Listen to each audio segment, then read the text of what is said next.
In the summer of 1939, in response to the threat of America's enemies acquiring an atomic bomb, the Manhattan Project was established to develop the world's first atomic bomb. With the help of the United Kingdom and Canada, many scientists' inventions had altered the technology used in warfare. The Manhattan Project successfully found a way to harness fission and produce atomic weapons of mass destruction. They changed the course of history as these awesomely powerful weapons were dropped on the cities of Hiroshima and Nagasaki, Japan, bringing an end to World War II. The United States and Soviet Union victory in World War II may have ended one war, but it brought about a new era as well as increasing tension between the Soviet Union. In the early 1900s, scientists were beginning to research and discover components of atoms, elements, and molecules. Along with these discoveries came theories of the energy released during fission, or the splitting of a uranium atom. The first person to produce fission was physicist Enrico Fermi using uranium. This led to extensive research on fission. In 1938, this led to great fear among those who believed that Hitler and the Nazi Germans would use a weapon and use this power against the United States and its allies. Among those who feared a Nazi A-bomb was renowned physicist Albert Einstein, who wrote to President Roosevelt warning him that the Germans are up to no good. This letter stated that the Germans have begun researching atomic energy and that the Americans should begin research into atomic energy. Franklin authorized a vast process by directing the Uranium Committee, which was established to study high-grade uranium. 2 years later, the Uranium Committee was the only formal governmental group in the United States tasking with work into the atomic research and take late nuclear technology.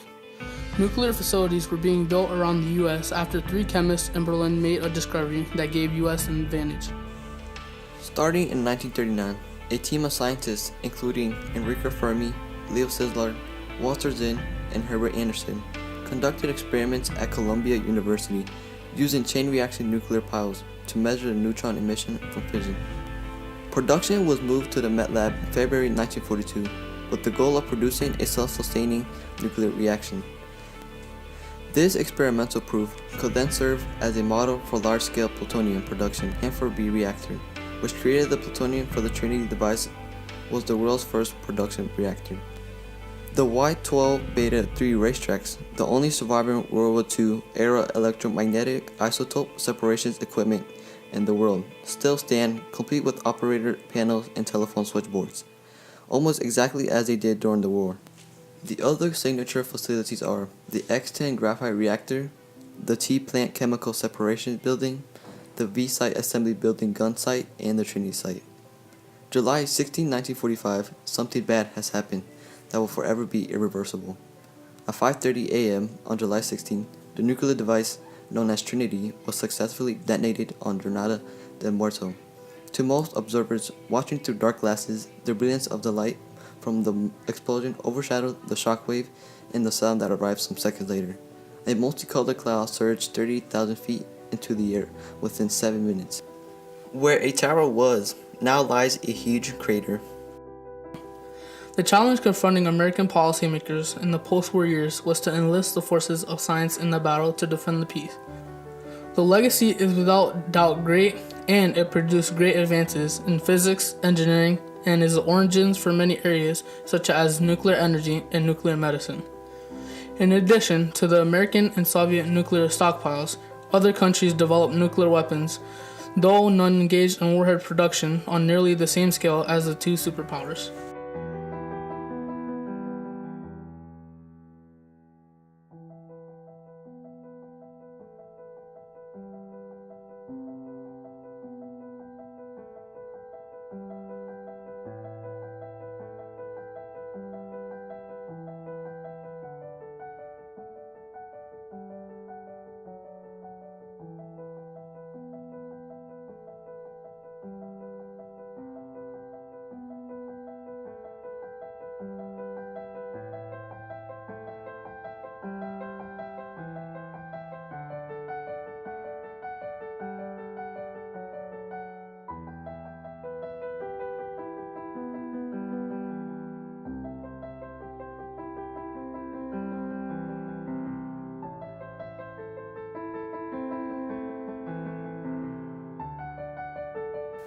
This horrific event led to the catastrophes of the two cities of Japan.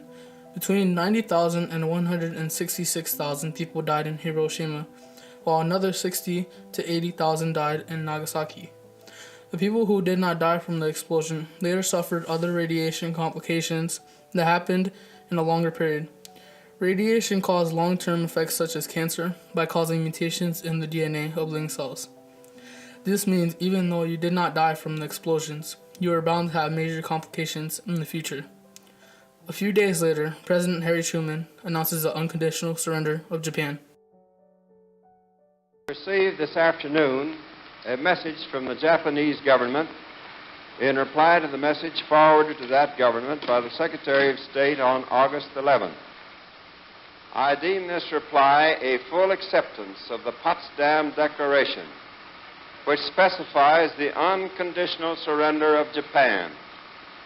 In the reply, there is no qualification.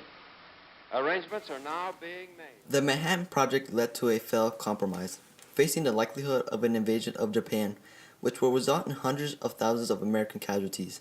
President Harry Truman searched for possible alternatives to this dreadful situation. The best alternative way was to bomb Japanese cities until Emperor Hirohito accepted terms of unconditional surrender. After searching for several possible targets, Hiroshima and Nagasaki were selected. On August 6, 1945, Little Boy, the gun-type bomb, was dropped on Hiroshima. 3 days later, Famine, the implosion bomb, were dropped on Nagasaki. On August 15, Japan abdicated to the United States and its allies unconditionally. This officially ended World War II and launched the world into the atomic age. The discoveries in the Manhattan Project also led to many long-term effects. One of these effects was additional and more powerful nuclear technologies such as hydrogen bombs. It also led to the utilization of nuclear energy and accidents that came from nuclear energy, such as Chernobyl. It led to the nuclear arms race between the United States and the USSR and increased tensions between these two nations. The discoveries of the Manhattan Project had repercussions that have shaped our world forever. Tell us what might have happened. All we know is that this bomb was dropped a few days later, the war ended. And I should also emphasize that it wasn't the horror of dropping the bomb, it was the fact, the sheer shock of seeing two cities destroyed in an instant. This is a shock. This is not horror that bothers them. It's seeing their land destroyed. The Manhattan Project's wartime mission was completed. It gave way to the Civilian Atomic Energy Commission. How well the Atomic Energy Commission would be able to manage the nuclear arsenal in a Cold War environment, and whether it could successfully develop the peaceful uses of atomic energy, only time would tell. What was clear as the Atomic Energy Commission took over at the beginning of 1947 was that the success of the Manhattan Project had helped cement the bond between basic scientific research and national security. Science had gone to war and contributed mightily to the outcome. And he remembered what they were doing.